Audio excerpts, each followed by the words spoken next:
విజయవాడ పార్లమెంట్లో అదేవిధంగా నందిగామ నియోజకవర్గ మైనార్టీ సెల్ ఏర్పాటు చేసుకొని ఈరోజు ప్రమాణ స్వీకారం సందర్భంగా అందరూ కూడా ఈరోజు చక్కటి సమావేశాన్ని ఏర్పాటు చేసుకొని ఇక్కడి నుంచి గ్రామానికి వెళ్ళి మండల కమిటీలు అలాగే నియోజకవర్గ స్థాయిలో విస్తృత స్థాయి సమావేశం ఒకటి ఏర్పాటు చేసుకోవాలి. దాంట్లో భాగంగా సన్నాహంగా ఇవాళ ఈరోజు ఈ కార్యక్రమాన్ని ప్రారంభం చేశారు.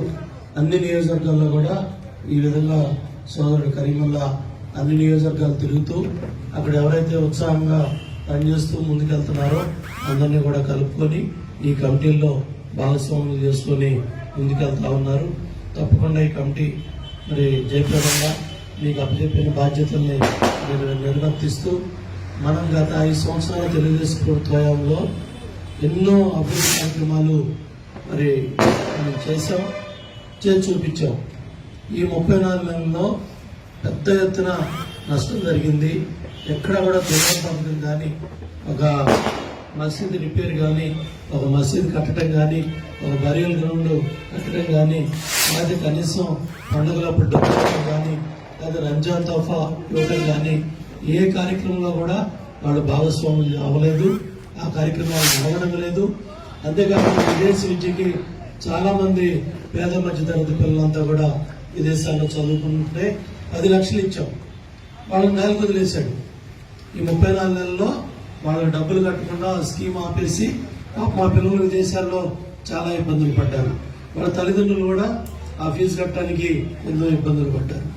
ఇట్లా ముఖ్యమంత్రి సహాయ నిధి కావచ్చు, మనం చేసిన కార్యక్రమాలు కావచ్చు, లేకపోతే మైనార్టీల అభ్యున్నతి కోసం మనం ఇచ్చిన రుణ సదుపాయాలు కావచ్చు, మనం కుటుంబేశ్వర మహిళలకి స్వయం ఉపాధి కింద వాళ్ళ కాళ్ళ మీద నిలబడే విధంగా తీసుకున్న కార్యక్రమాలు కావచ్చు, ఎన్నో కోట్ల రూపాయల అభివృద్ధి పనులు మనం చేశాం. ప్రతి నియోజకవర్గంలో కూడా కళ్ళకు కట్టినట్టు ఏ గ్రామానికి వెళ్ళినా మరి మనం చెప్పొచ్చు. మొన్న వాళ్ళు ఎన్ని కుట్రలో కుతంత్రాలు చేసినా పెండాల్లో ప్రెసిడెంట్ గెలిచామంటే అది ఆ పట్టుని వాళ్ళు నిలబెట్టుకున్నారు. కాబట్టి ఈరోజు ఈ కమిటీ బ్రహ్మాండంగా ఊళ్ళలోకి వెళ్ళి చక్కగా చేయాలని, అదేవిధంగా మరి మన పార్లమెంట్ పరిధిలో కరీముల్లా మన ప్రాంతానికి నందిగామకి మరి వాళ్ళ 7 నియోజకవర్గాల్లో అధ్యక్ష పదవి మన షేక్ కరీముల్లాకి ఇవ్వడం జరిగింది. అట్లాగే ఉపాధ్యక్షులుగా షేక్ సైదా, అలీ బాషా గారు అధికార ప్రతినిధి, షేక్ ఇస్మాయిల్ కార్యనిర్వాహక కార్యదర్శి, మొహమ్మద్ ఖాజా మీడియా కోఆర్డినేటర్, అదేవిధంగా దిలావర్ గారిని నందిగామ నియోజకవర్గ మైనార్టీ సెల్ అధ్యక్షుడిగా మరి ఎన్నుకోవడం జరిగింది. ప్రధాన కార్యదర్శిగా షేక్ ఖాజా గారిని ఎన్నుకోవడం జరిగింది. ఇవన్నీ కూడా ఏంటంటే చక్కగా ఈ కమిటీ అందరినీ భాగస్వాములు చేయండి. ఇంకా గ్రామాల్లో ఎవరిని ఉత్సాహంగా పనిచేసే వాళ్ళు ముందుకు వస్తే వాళ్ళను కూడా కలుపుకొని వాళ్ళను కూడా రాష్ట్రంలో అట్లాగే మరి పార్లమెంట్ పరిధిలో, నియోజకవర్గ పరిధిలో, మండల కమిటీల్లో అందరికీ భాగస్వాములు ఇవ్వాలని, పెద్ద ఎత్తున మైనార్టీలకు జరుగుతున్న అన్యాయాన్ని, మైనార్టీలకు జరుగుతున్న నష్టాన్ని ఏం జరుగుతుందనేది ఈ కమిటీ సమర్థవంతంగా వెళ్ళి అతి తక్కువ కాలంలో మానాడు ముందే మీరు నియోజకవర్గ స్థాయిలో విస్తృత మైనార్టీ సెల్ సమావేశం కూడా ఏర్పాటు చేసి పెద్ద ఎత్తున మనం మరి మన ఎవరైతే శాసనమండలి చైర్మన్ గా షరీఫ్ గారు కూడా ఒక అమరావతికి ఒక ధైర్యాన్ని ఇచ్చారు. ఆయన ఆ రోజు నిజాయితీగా నిలబడబట్టే ధర్మం మన పక్కన నిలబడింది. ఆ విధంగా ఆ రోజు సెలెక్ట్ కమిటీకి పంపించడం కానీ, ఆయన తిట్టిన తిట్లు ఆ రోజు షరీఫ్ గారిని, అదేవిధంగా మన ఎమ్మెల్సీ లోకేష్ బాబు కానీ, సభ్యులు కానీ, చంద్రబాబు నాయుడు గారిని కానీ ఆ రోజు అమరావతి కాపాడటానికి వాళ్ళు తిన్న తిట్లు సభ్య సమాజంలో కూడా మనం చెప్పుకునే కూడా కాదు. అంత దుర్మార్గంగా నిన్న మేము జంగారెడ్డిగూడ వెళ్ళాం చంద్రబాబు నాయుడు గారితో కలిసి. దగ్గర 25-26 మంది చనిపోతే సహజ మరణాలని ముఖ్యమంత్రి అబద్ధాలు అసత్యాలు శాసనసభలో మాట్లాడుతున్నాడంటే ఏ విధంగా పరిపాలన ఉంది? ప్రశ్నిస్తే మాట్లాడటానికి కూడా మైక్ ఇవ్వకుండా అచ్చెన్నాయుడు గారిని, రామానాయుడు గారిని, కేశవ్ని అట్లాగే వీళ్ళందరినీ కూడా నిన్న అసెంబ్లీలో సస్పెండ్ చేసి మరి బయటికి పంపించడం జరిగింది.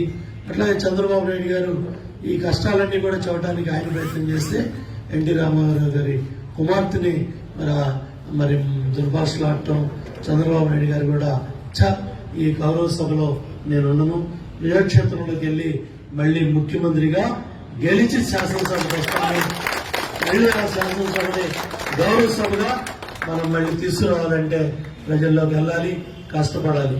ఇప్పుడు అయారాంలో గయారాంలో అందరూ వస్తారు. 2014లో ఒక దుర్మార్గుడు వచ్చాడు ఐతారు నుంచి. నేను రాశారు, నువ్వు క్షమించుకుంటే జైల్లోకి వెళ్ళి క్షమాభిక్ష పెట్టాను. ఆ సన్నా జైల్లో ఉన్నాడు, కిట్టపెస్తారు. సర్లే క్షమాభిక్ష కోరాడు కదా అని చెప్పి జైల్లో ఉన్నాడు ముద్దాయి. అటువంటి తెచ్చి పార్టీలో చేర్చుకున్నాడు.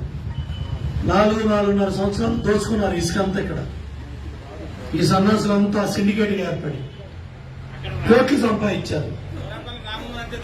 మొత్తం ఈ దుర్మార్గులంతా సంపాదించుకొని ఆ డబ్బు తీసుకొచ్చి నందిగాం మీద మైలవరం మీద పెట్టారు. ఈ బాబుడు సొమ్మును ఈ ఇంటో డబ్బు పెట్టలా.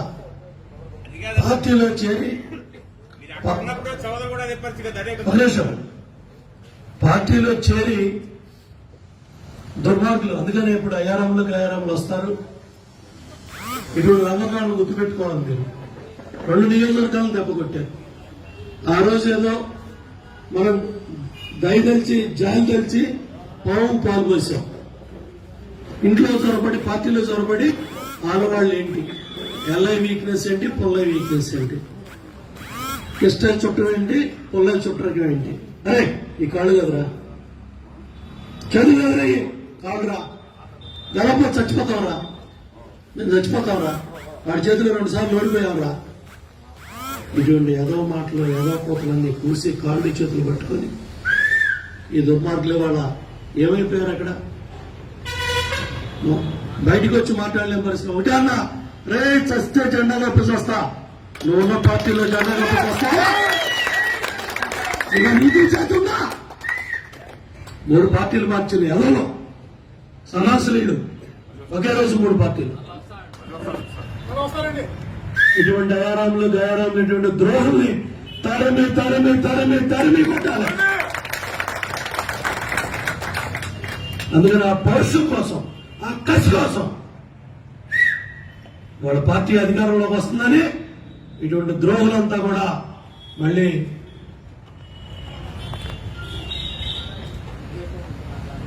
జాగ్రత్తగా గ్రామాల్లో 82 నుంచి పార్టీలు ఎవరున్నారు, 83లో కష్టాల్లో ఎవరున్నారు, 85లో ఎవరున్నారు, 89లో ఎవరున్నారు, 94లో ఎవరున్నారు, 99లో ఎవరున్నారు, 2004, 9, 14 అన్ని బేరింగ్ చేసుకోండి. 14 బుద్ధులు బయటపడిపోయినాయి. 14 ఎన్నికల్లో జొరబడ్డారు పార్టీలోకి. 19 ఎన్నికల్లో ఇక్కడ బుద్ధులు బయటపడ్డాయి. మెత్తడాడు ఇంటికి రానిచ్చారు. గుళ్ళు దొరుకుతున్నారు ఇక్కడ. అమ్మ మెత్తడాడండి, మేము వస్తే వచ్చాడండి, మేము వస్తే వచ్చాడండి, మెత్తడాడండి, మంచాడండి, డాక్టర్ మంచాడండి అన్నారు. ఏం జరిగింది? వాడు గుండు గాంధీ సెంటర్లో చెప్పా కదా, గుండు కొడతానని చెప్పాను. కొట్టారా? ఏం కొట్టి ఏడెక్కడ కొట్టి రమ్మని అనుకున్నాడు. అందరూ నేను రమ్మను, వెనకారా ఎక్కడ మొత్తం ఏంటండి, మొత్తం గుండు కొడుతున్నారా? కూర్చోండి, ఒక్కడన్నా వ్యాపారం చేయనిస్తున్నారా? మాదేంటో చెప్పండి, నాకు ఆ బిల్డింగ్ ఎవరో తెలియదు, ఈ బిల్డింగ్ ఎవరో తెలియదు, ఆ బిల్డింగ్ ఎవరో తెలియదు. ఇక్కడ 20 ఏళ్ళు 25 ఏళ్ళు రాజకీయం చేసినా ఎవడే అపార్ట్మెంట్, ఎవడే ఇల్లు కడుతున్నాడు, ఎవడేంటో కూడా నాకు తెలియదు, అమ్మాయి తెలియదు. ఎందుకంటే మా ఉద్యోగం ఇది కాదు. మేము పనిచేయాలి, ప్రజాసేవకులం మేము. అరే ఈ దోచుకోవటం ఏంటి, ఈ దాచుకోవటాలేంటి, ఈ కోట్లు ఏంటి, ఈ అధికారం ఏమైనా కొత్త, మనకి డబ్బులు ఏమైనా కొత్త? స్వర్గీయ దేవినేని రమణ, పంజరాల ప్రభాకర స్ఫూర్తి ఈ నియోజకవర్గంలో ఉంది. కబడ్దారు గుర్తుపెట్టుకోండి. ఏదో ఇవాళ అధికార మతంతో గెలిచిన మతంతో బలుపుతో మాట్లాడుతూ ఉన్నారు. తెలుగుదేశం పార్టీ కార్యకర్త కసి వచ్చిందంటే గ్రామాలు తిరగబడతాయి, గ్రామాలు తిరగబడతాయి. ఆ కసి పౌరుషం మనలో రావాలి. ఎందుకంటే నేను చెప్పా ఎన్నికల్లో జరగబోయే నష్టాన్ని. మీరేదో మెత్తడాడని మీరు మోసపోమాకండి. మీ ఆస్తులకు భద్రత ఉండదు, మీకు భద్రత ఉండదని చెప్తే ఎవరికి చెవికి ఎక్కలా. ఇవాళ ఏమైంది? ముసుగు కూర్చున్నారు, కప్పం కట్టుకుంటున్నారు, బయటికి కూడా అట్లా మూసుకొని కూర్చుంటున్నారు. ఇంకెంత రోజులు మూసుకుంటారు? 3 ఏళ్ళు ఏంది? రండి బయటికి రండి. ఎవరైతే వాళ్ళ బాధ్యతలు తీసుకుంటున్నారో గ్రామాల్లోకి వెళ్ళాలి. వెళ్ళి స్వర్గీయ దేవినేని రమణ చేసిన పనులున్నాయి, ప్రభాకరరావు గారు చేసిన పనులున్నాయి, నేను చేసిన పనులున్నాయి, స్వామి చేసిన పనులున్నాయి. ధైర్యంగా దమ్ముగా తాళెత్తుకొని తిరగండి. వాళ్ళు ఏం చేశారు అడగండి. 34 నెలల్లో ఏం చేశారు అడగండి. ఎవరైనా పెద్ద మనిషి నీ మీద పెట్టిన బ్యానర్ తీశారా? వెళ్ళమ్మా, వెళ్ళి తొడగొట్టి తీసి కబడ్డారని చెప్పు. అవసరమైతే జైలుకి వెళ్ళిరా. నీ మీద ఏం పెడతారో ఏం చేస్తారో ప్రజలు ఉన్నారు. నందిగాం ప్రజలు నీ పక్కన ఉన్నారు. ఏం భయపడమా, ఎవరికి భయపడమా. మీ నాన్న స్ఫూర్తి తెచ్చుకో. సైకిల్ మీద వచ్చేవాడు, స్కూటర్కి వచ్చేవాడు, రిక్షాకి వచ్చేవాడు, నైస్ వచ్చేవాడు. That is Tangirala Prabhakar. ఈ బండ్ల పని తీసుకో, చదువు చదువు చదువు అనేవాడు పేద పిల్లాన్ని. ఆ స్ఫూర్తి ప్రభాకరరావు మనకి ఇచ్చాడు. రమణ గారు మనకి కసి పౌరుషాన్ని ఇచ్చాడు. గుర్తుపెట్టుకోండి. కాబట్టి అన్ని కూడా మళ్లీ చెప్తున్నా, 2019లో దొంగలు దూరారు, 14లో దొంగలు దూరారు పార్టీలో, 19లో దెబ్బేశారు. అయ్యే దుర్మార్గులు వీళ్ళంతా మళ్ళీ మేము పొడుస్తామని వస్తారు ఇప్పుడు ఈ 2 ఏళ్లలో. కాబట్టి జాగ్రత్తగా ఉండండి, గ్రామాలను కాపాడుకోండి, పార్టీని కాపాడుకోండి. దొంగలు ఎవరైతే 34 నెలలు పారిపోయి ముఖాలు చూపించలేదో వాళ్ళందరినీ ఓరగా పెట్టండి. ఇవాళ ఎందుకు వస్తున్నారంటే మీ మీద ప్రేమతో రావట్లా, మళ్ళీ పార్టీ అధికారంలోకి వస్తుంది కాబట్టి మిమ్మల్ని వెనక్కి నెట్టడానికి వస్తున్నారు. ఇవాళ మళ్ళీ దోసుకోవాలి, మళ్ళీ దాచుకోవాలి. జాగ్రత్తగా ఉండండి. ఎవరిపాటు అన్ని కూడా అన్ని చూస్తూ ఉండండి. నా దగ్గర అన్ని లెక్కలు ఉన్నాయి, అన్ని తెలుసు. బతికే ఉంటాను, ఇంకొక 20 ఏళ్ళు బతుకున్నా ఇక్కడ సంగతి చూస్తాను. ఓకే, ధైర్యంగా ఉండండి, ధైర్యంగా ఉండండి. చేసిన అభివృద్ధి, చంద్రబాబు నాయుడు గారు చేసిన అభివృద్ధిని గ్రామాన్ని తీసుకెళ్ళండి. ఎన్టీ రామారావు గారి పార్టీ పెట్టిన బ్రహ్మ ముహూర్తం. ఈ పార్టీని ఎవరేం చేయలేరు. మన పార్టీని భూస్థాపితం చేస్తానన్నాళ్లే గాల్లో కలిసిపోయారు. గుర్తుపెట్టుకోండి. రామారావు గారు పెట్టిన వేళ విశేషం బ్రహ్మముహూర్తం. ఈ పార్టీని ఎవరేం చేయలేరు. మనం ఏమరపడం. మొన్న ఈ దొంగలు ఇళ్లకొచ్చి మోసాలు చేసి ఒక్క ఛాన్స్ అని రకరకాల కుట్రల కుతంత్రాలతో అబద్దాలు అసత్యాలు వీటితో పబ్బం గడుపుకున్నారు. ఇవాళ వచ్చి ఈయన ఇక్కడ కాదంట, ఈయన కాదంట, ఆయన అంట, ఆయన కాదంట, ఈయనంట.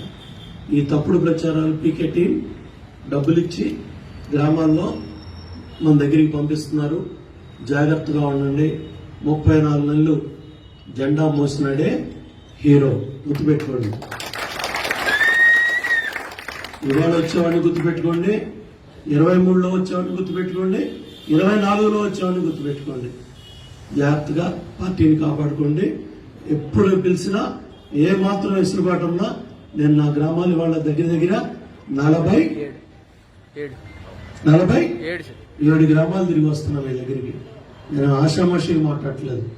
సాయంత్రం 5 మొదలు పెడితే రాత్రి 12 అవుతుంది. నాకు మినిమం నేను రాత్రి 2 రొట్టెలు తినాలంటే 11-12 అవుతుంది. నాకు మినిమం గ్రామం మొత్తం సందు గొంతు అన్ని తిరిగి వస్తున్నాను.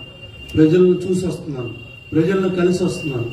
ఒక ఊరు వెళ్ళారంటే ఆ ఊరు ఒకటే పెట్టుకుని ఆ ఊరు ఒకటే పెట్టుకుని ఆ గ్రామం మొత్తం తిరిగి ఆ గ్రామంలో ఒక ఎస్సీ పల్లెలోనో బీసీ పల్లెలోనో గ్రామ సభ పెట్టుకొని గౌరవ సభ పెట్టుకొని బాబు గారు చేసిన మంచి పనులన్నీ కూడా చెప్పి వాళ్ళ అరాచకాలన్నీ కూడా చెప్పి అందరితో మాట్లాడించి నేను కంక్లూడ్ చేసి ప్రతి గ్రామం దగ్గర దగ్గర 47 గ్రామాలు తిరిగి వస్తున్నాను. ఈ నెలాఖరు కల్లా నా నియోజకవర్గం మొత్తం పూర్తవుతుంది. మళ్ళీ బూత్ కమిటీ లెవెల్కి వచ్చే నెలలో గ్రామ కమిటీ మీటింగ్లు, బూత్ కమిటీ మీటింగ్లు, ఓటర్ లిస్టులు కూడా మీరు చూడాల. తీరిక లేదు. ఆ రోడ్డు మిగిలిపోయింది, ఈ రోడ్డు మిగిలిపోయింది. ఎంపీ దగ్గరికి వెళ్ళాలా, ఉమాగారి దగ్గరికి వెళ్ళాలా, ఎమ్మెల్యే దగ్గరికి వెళ్ళాలా. ఈ ఏడాదిలో దొంగలు వచ్చి ఊళ్ళో చొరబడ్డారు. మీరేమో ఈ ఏడాదిలో ఉన్నారు చేసి ఇంకా ఇంకా ఇంకా రోడ్డు వేస్తే 4 కోట్లు వస్తాయని. ఈయనేం చేశాడు, ఊళ్ళో ఉండి గుండం చేశాడు. ఎవడెవడిని ఎక్కడెక్కడ, ఎందుకంటే దొంగలంతా ఇసుక డబ్బులు తిన్నారు కదా, 4 ఏళ్ళు దోసుకున్నారు కదా. ఈ దొంగలంతా కుక్కిన పేరుల్లాగా ఉన్నారు. ఈ కిట్టప్రసాద్ ముఠా అంతా ఈ దొంగలందరినీ చూడలే వాళ్ళ. ఈ లిక్కర్ బ్యాచ్ కానీ శాండ్ బ్యాచ్ కానీ మొత్తం జొరపడ్డారు. పార్టీలో 4.5 ఏళ్ళు దొబ్బేశారు. ఆ డబ్బులంతా తెచ్చి మన మీద పెట్టేశారు, నందిగా మీద, మహిళల మీద. కాబట్టి జాగ్రత్తగా అన్ని చూసుకోండి, జాగ్రత్తగా ఉండండి, కలిసిమెలిసి పనిచేసుకోండి. అందరికీ పేరు పేరున ధన్యవాదాలు తెలియజేసుకుంటూ సెలవు తీసుకున్నాను. జై చంద్రబాబు, జై తెలుగుదేశం, జోహార్ ఎన్టీఆర్.